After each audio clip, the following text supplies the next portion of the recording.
Selamat datang. Langkah ketiga dalam proses pengurusan kewangan ialah mewujudkan pelan kewangan.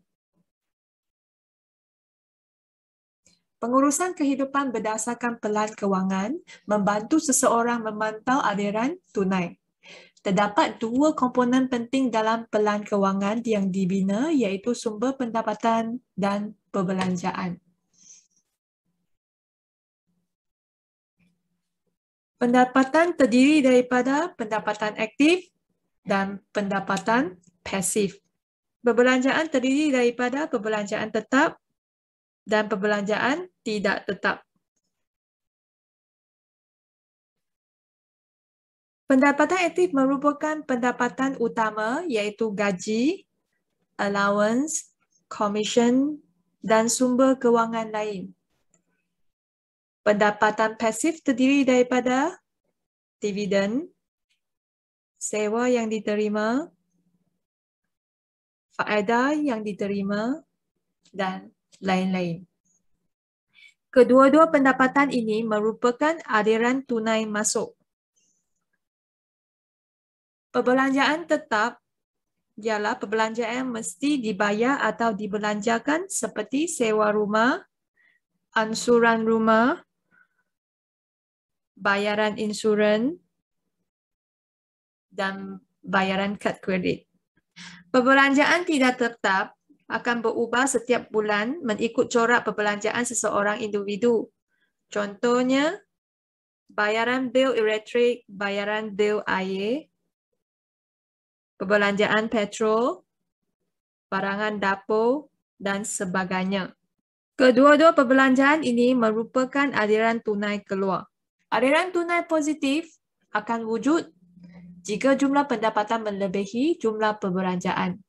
Aliran tunai negatif akan wujud jika jumlah pendapatan kurang daripada jumlah perbelanjaan. Langkah-langkah yang perlu diambil kira sebelum mewujudkan pelan kewangan: menentukan tujuan yang hendak dicapai bagi matlamat jangka pendek dan jangka panjang. Membuat anggaran awal untuk mencapai setiap matlamat. SMART.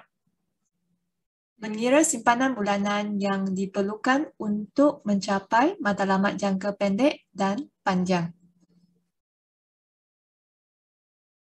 Menganalisasi tabiat perbelanjaan.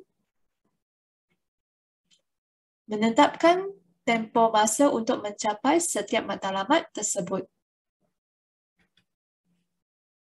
Menentukan strategi pendapatan yang akan membantu mencapai matlamat kewangan. Di sini ada 6 langkah yang perlu diambil kira sebelum mewujudkan pelan kewangan.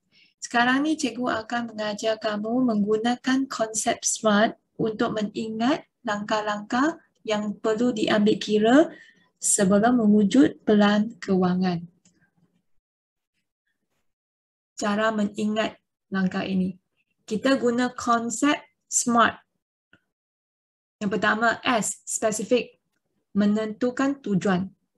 Tapi dia terlibat dengan matlamat jangka pendek dan jangka panjang. Yang kedua, M, measurable, membuat anggaran awal untuk mencapai setiap matlamat. Yang ketiga, A, attainable, mengira simpanan bulanan. Tapi terlibat dengan matlamat jangka pendek dan panjang. Yang keempat, R, menganalisis tabiat perbelanjaan. Yang kelima, T, tempoh masa, menetapkan tempoh masa untuk mencapai setiap matlamat tersebut. Tapi sebenarnya yang ini bukan guna konsep SMART, tetapi kita ambil konsep SMART untuk membantu kita ingat langkah-langkah yang perlu diambil kira sebelum mewujudkan pelan kewangan. Yang keenam, menentukan strategi pendapatan yang akan membantu mencapai matlamat. Selepas tentukan tujuan, membuat anggaran, mengira simpanan, menganalisis, menetapkan tempoh masa, baru kita dapat tentukan strategi pendapatan. Ini akan membantu kita mencapai matlamat kewangan. Ini ialah satu contoh matlamat kewangan seseorang individu. pada umur 25 tahun, dia ingin berkahwin. Pada umur 30 tahun, dia ingin memiliki kereta sendiri. Pada 35 tahun, dia ingin mempunyai rumah sendiri. Pada 55 tahun, dia ingin melancong. Pada umur 60 tahun, dia... So, ini adalah wang yang diperlu pada masa yang tertentu. Jadi, dia kena membuat simpanan. Pengurusan kewangan yang cekap membantu seseorang menyusun strategi yang perlu diambil terhadap corak perbelanjaan supaya dapat mengumpul simpanan bulanan. Jika seseorang itu ingin berkahwin, seseorang itu perlu merancang sebelum 3 tahun perkahwinan. Jika seseorang itu ingin memiliki kereta, dia perlu merancang sebelum 4 tahun. Kalau kereta itu bernilai RM80,000, dia perlu menyimpan wang pendahuluan sebelum beli kereta. Yang lain, pinjam dari bank. Mari kita tengok contoh 2. Encik Derek menerima pendapatan aktif sebanyak RM3,000 dan pendapatan pasif sebanyak RM1,000. Encik Derek juga mempunyai perbelanjaan tetap sebanyak RM1,350 dan perbelanjaan tidak tetap sebanyak RM650 sebulan.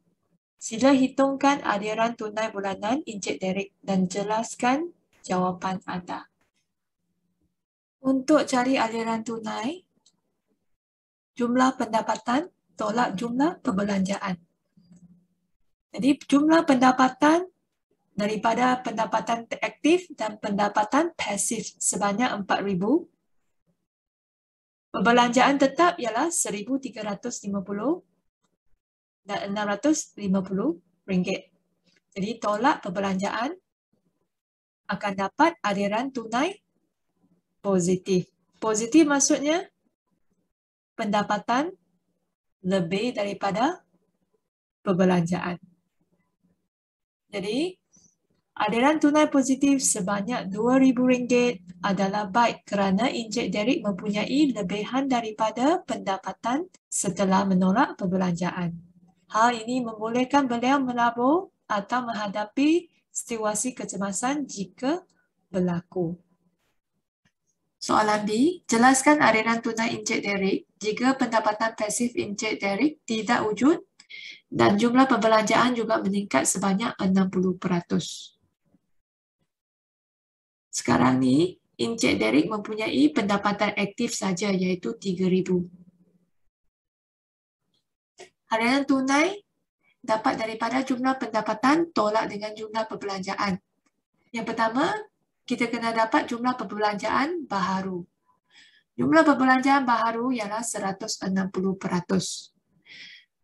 Perbelanjaan lama iaitu 1,350 tambah 650 darab dengan 160% akan dapat 3,200. Aliran tunai dapat daripada 3,000 tolak 3,200. Dapat negatif 200 iaitu aliran tunai negatif. Negatif maksudnya dia hutang lagi. Perbelanjaan lebih daripada pendapatan. Di sini ada satu soalan.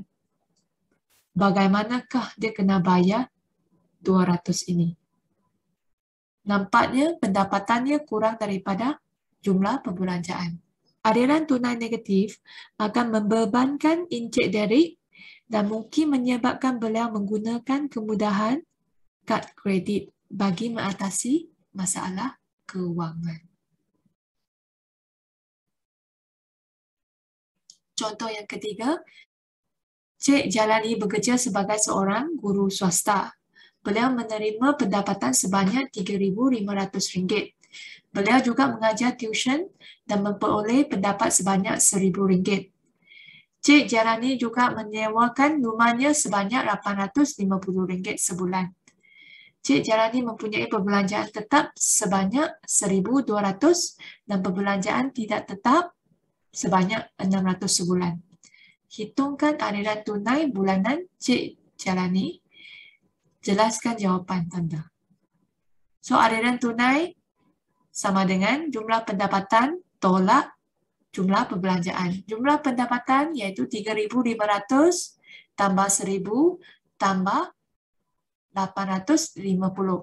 Tolak 1,200 tolak dengan 600. Dan akan dapat aliran tunai positif. Aliran tunai positif sebanyak RM3,550 adalah baik kerana Cik Janani boleh menyimpan wang tersebut di bank dan menikmati faedah. Faedah ini merupakan pendapatan pasif bagi Cik Janani. Jadi bila kita ada aliran tunai positif, kita kena simpan dalam bank atau melabur. Aliran tunai dapat dari jumlah pendapatan tolak jumlah perbelanjaan.